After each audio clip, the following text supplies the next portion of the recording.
For those of you who haven't started your own business, you may actually have a good reason. Number 7, your family relies on your paycheck. It's one thing to try to go out on your own when it's just you by yourself.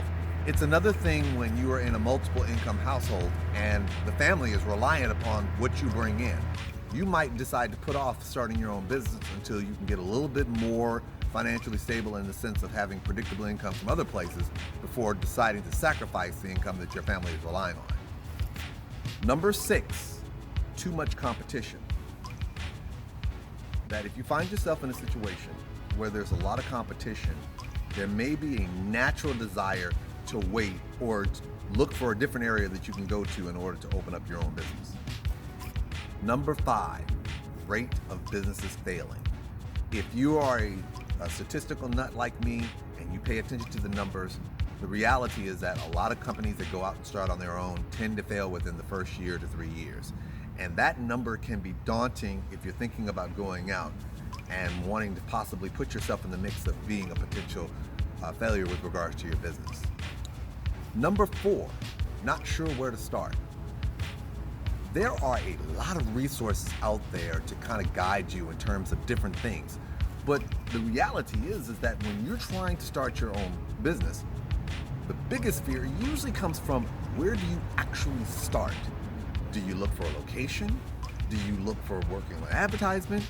A lot of times you don't get any information as to where is the starting point. Number 3, no startup money.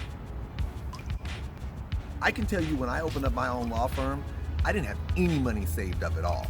I can tell you that I had a couple of contracts out to do contract labor work for people.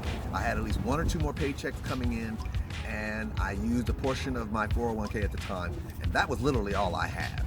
So if you're sitting here and you're thinking about starting your own business and you don't have any startup money, it might make you a little apprehensive about starting something from scratch when you have nothing to start from in order to start from scratch.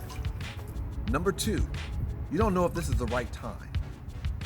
The one thing you can't get back is your time. That is probably the most valuable asset you have. But timing is everything.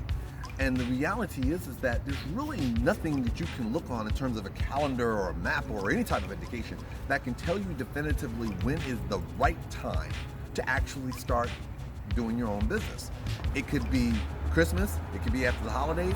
And let me tell you another part about not knowing if it's the right time.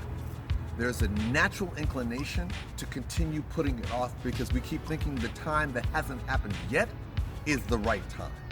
And the reality is that the longer you prolong waiting, the longer it will take you to get to the right time. Number 1, fear. Let me be clear. Most people, the biggest problem they run across is that they're just not sure if they have what it takes to be successful. And unfortunately, that's manifested in fear.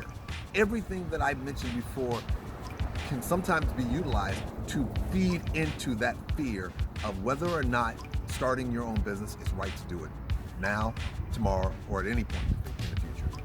Just know this. If you're thinking about starting your own firm or your own business or your own company, whatever your startup is, the first big step is to actually do something. The fear is always going to be there, but don't let the fear keep you from pursuing your dream. Let it drive you to achieving your destination. Thanks for tuning in. As always, I hope this was enjoyable to you. Make sure you take the opportunity to subscribe. I want to make sure that you are having the best experience that you can possibly have.